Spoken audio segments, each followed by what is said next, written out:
नमस्कार दोस्तों। 24 मार्च 2015 German Vicks की फ्लाइट 9525 सुबह के 10:01 पर बार्सिलोना हवाई अड्डे से डेसल्डोर्फ एयरपोर्ट के लिए उड़ान भरी। इस प्लेन में कुल 144 पैसेंजर और 6 क्रू मेंबर थे। फ्लाइट को 34 साल के पायलट पैट्रिक सोंडेहाइम उड़ा रहे थे, जिन्हें 10 साल तक प्लेन उड़ाने का अनुभव था। प्लेन में को पायलट थे 27 वर्षीय एंड्रियास लुबिल्स, जिन्हें 700 घंटे तक प्लेन उड़ाने का अनुभव था। आपको बता दें, यह फ्लाइट स्पेन से उड़ान भरी, जिसे जर्मनी जाना था, जिस कारण इस फ्लाइट में जर्मनी और स्पेन के काफी अधिक लोग सवार थे। जर्मन मिक्स फ्लाइट 9525 लगभग 25 साल पुराना विमान था। इसके बावजूद भी इस फ्लाइट के मेंटेनेंस का काफी ध्यान रखा जाता था। 24 मार्च 2015 उस दिन मौसम बिल्कुल साफ था और बारिश तूफान का तो नामो निशान भी नहीं था। फ्लाइट 10:01 पर उड़ान भरी। Cleared for takeoff, 07 right. Germanwings 9525.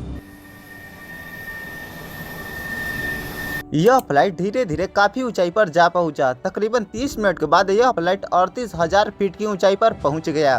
Captain के पास अब काफी एक्स्ट्रा समय बचा था, इसलिए पायलट पैट्रिक सोंडेहाइम ने प्लेन को ऑटो मोड पर करके और प्लेन का सारा कंट्रोल को पायलट के हाथों छोड़कर कॉकपिट से बाहर वॉशरूम के लिए चले गए। एटीसी समय समय पर फ्लाइट 9525 को गाइड कर रहा था। सभी पैसेंजर अपने ट्रेवल का लुत्फ उठा रहे थे, लेकिन इन मासूम पैसेंजर को क्या पता कि यह ट्रेवल उन लोगों का आखिरी ट्रेवल बनने वाला है। प्लेन में सभी चीज सामान से चल रहा था, तभी यह फ्लाइट अचानक से तेजी के साथ नीचे की ओर आने लगा। यह देखते ही एटीसी ने तुरंत फ्लाइट 9525 के पायलट के साथ संपर्क करने की कोशिश की। I need you to try and contact Germanwings 9525. What is their situation? लेकिन पायलट वो वॉशरूम में थे और को पायलट एटीसी के बात को सुन ही नहीं रहा था, इसलिए वहां से कोई रिस्पांस नहीं आया। एटीसी बार बार पायलट से कांटेक्ट करने का कोशिश कर रहा था, लेकिन एटीसी वालों को कोई जवाब नहीं मिल रहा था। Germanwings unresponsive, descending rapidly. जब प्लेन में ज्यादा हलचल हुई तो पायलट समझ गए कि प्लेन में कुछ गड़बड़ हो रहा है। पायलट जल्दी से कॉकपिट का दरवाजा खोलकर अंदर जाने लगे ताकि फ्लाइट को नियंत्रण में ला सके। लेकिन पायलट जैसे ही दरवाजे को खोलने की कोशिश करते हैं तो देखते हैं कि दरवाजा तो अंदर से लॉक है। उन्होंने को पायलट एंड्रियास लुबिल्स को आवाज लगाई कि वह दरवाजा खोले, लेकिन को पायलट ने पायलट के बात का जवाब नहीं दिया। अब पायलट समझ चुके थे कि यह सभी किया धरा को पायलट का ही है। जब अंदर से कोई जवाब नहीं मिल रहा था तो पायलट घबरा गए। उन्होंने कई बार दरवाजा खटखटाया, यहाँ तक कि उन्होंने को पायलट से विनती भी की कि भगवान के लिए वो दरवाजे को खोल दे ताकि वो फ्लाइट को नियंत्रण कर सकें। लेकिन को पायलट एंड्रियास ने फिर भी दरवाजा नहीं खोला। पायलट के पास अब दरवाजे को तोड़ने के सिवा और कोई चारा नहीं बचा था। तब पायलट ने दरवाजा तोड़ने की कोशिश की, मगर दरवाजे में इतने सिक्योरिटी लॉक होते हैं कि वो दरवाजा तोड़ नहीं सके। प्लेन में अब रह रह के जोर जोर के झटके लग रहे थे। पूरे यात्री डरे हुए थे और जोरों से चिल्ला रहे थे। इधर पायलट ने बार बार को पायलट से दरवाजा खोलने की विनती कर रहे थे ताकि वो प्लेन को क्रैश होने से बचा सकें, लेकिन पायलट के चिल्लाने का कोई भी फायदा नहीं मिल रहा था। इतने में ही को पायलट एंड्रियास ने फ्लाइट को एक पहाड़ की तरफ उड़ा के ले गए। फिर थोड़ी ही देर बाद फ्लाइट एक पहाड़ से जा टकराया।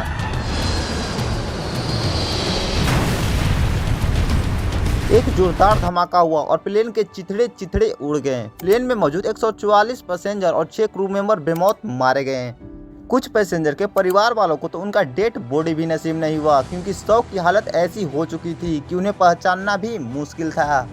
कई पैसेंजर को तो डीएनए टेस्ट के जरिए शव की पहचान की गई, फिर उन्हें उनके घर वालों को सौंपा गया। प्लेन के छोटे छोटे टुकड़े, पैसेंजर के कटे हुए अंग और उनका सामान चारों तरफ ऐसे ही बिखरा पड़ा था। यह दृश्य इतना खतरनाक था कि इसे देखकर इन्वेस्टिगेटर्स का भी सिर चकरा गया। सभी लोग बस यही सवाल कर रहे थे कि आखिर को पायलट ने ऐसा किया ही क्यों? क्या वो किसी आतंकी संगठन से जुड़ा था या फिर इस हादसे के पीछे कोई और ही कारण था? इस बात का पता लगाना इन्वेस्टिगेटर्स टीम को काफी जरूरी था। इसके लिए घटना स्थल से इन्वेस्टिगेटर्स ने कॉकपिट वायरस रिकॉर्डर और फ्लाइट डाटा रिकॉर्डर को ढूंढ निकाला, लेकिन इसे डिकोड करने के बाद भी इन्वेस्टिगेटर्स टीम को कुछ खास जानकारी नहीं मिल पाई। लेकिन एक सबूत मिला। पायलट ने इस प्लेन को ऑटो मोड पर करके कॉकपिट से बाहर चले गए थे। तभी को पायलट ने दरवाजे को अंदर से बंद कर दिया था और ऑटो मोड को डिसमिस कर दिया था। साथ ही उसने कॉकपिट के डोर को इलेक्ट्रिसिटी सप्लाई करने वाला मेन स्विच को भी बंद कर दिया था ताकि पायलट बाहर से दरवाजा ना खोल सके। दरअसल पायलट के पास दरवाजे का खोलने का एक सीक्रेट कोड होता है, लेकिन जब उसमें इलेक्ट्रिसिटी सप्लाई नहीं हो रहा था तो कोड से भी दरवाजा नहीं खोला जा सकता है। उधर को पायलट ने फ्लाइट में छेड़खानी करनी शुरू कर दिया ताकि वह जल्दी से जल्दी प्लेन को क्रैश करा सके। को पायलट ने प्लेन के नोज को नीचे कर दिया और स्पीड को बढ़ा दिया, जिससे प्लेन पहाड़ों से जा टकराया और प्लेन क्रैश हो गया। इस घटना के 3 दिन बाद इन्वेस्टिगेटर्स टीम ने को पायलट के घर पहुंचा। वहां तलाशी लेने पर उन्हें डॉक्टर का एक मेडिकल रिपोर्ट मिला। रिपोर्ट में साफ साफ लिखा था कि को पायलट एंड्रियास मानसिक तौर पर काम करने के लिए बिल्कुल भी फिट नहीं है, इसलिए वो किसी भी तरह का कोई काम ना करें। दरअसल एंड्रियास एक मानसिक बीमारी का शिकार हो गया था, इसके लिए वो डॉक्टर से ट्रीटमेंट ले रहा था। एविएशन वालों से भी उसने यह हेल्थ वाली बात छुपाई थी। मेडिसिन का ज़्यादा यूज करने से उसका नज़र कमज़ोर होने लगा था, वह धीरे धीरे अंधा होने लगा था। उसे डर था कि अंधा हो जाने के कारण उसका पायलट का लाइसेंस रद्द ना हो जाए, इसलिए उसने फ्लाइट को क्रैश करके सुसाइड करने का प्लान बनाया। फिर अगले दिन इन्वेस्टिगेटर्स टीम को उसके घर से कुछ दवाइयाँ मिली। इससे साफ हो गया था कि को पायलट एंड्रियास मानसिक बीमारी का ट्रीटमेंट ले रहा था। वह प्लेन को उड़ाने लायक नहीं था, यहाँ तक कि वो 40 से भी अधिक डॉक्टरों से ट्रीटमेंट करवाया था।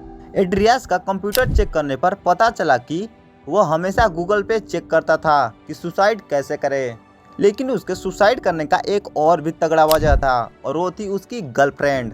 दोनों बहुत जल्द शादी करने वाले थे, लेकिन हेल्थ प्रॉब्लम के कारण कैथरीन को पायलट एंड्रियास से ब्रेकअप कर लेती हैं, जिससे एंड्रियास और भी अधिक डिप्रेशन में चला जाता है और प्लेन क्रैश का साजिश बनाकर 24 मार्च 2015 को खुद के साथ साथ 149 मासूम लोगों को बेमौत मारता है। क्या को पायलट ने ठीक किया या गलत, कमेंट में जरूर बताएं और आगे भी ऐसे ही नॉलेजेबल वीडियो देखने के लिए हमारे चैनल को सब्सक्राइब कर दें।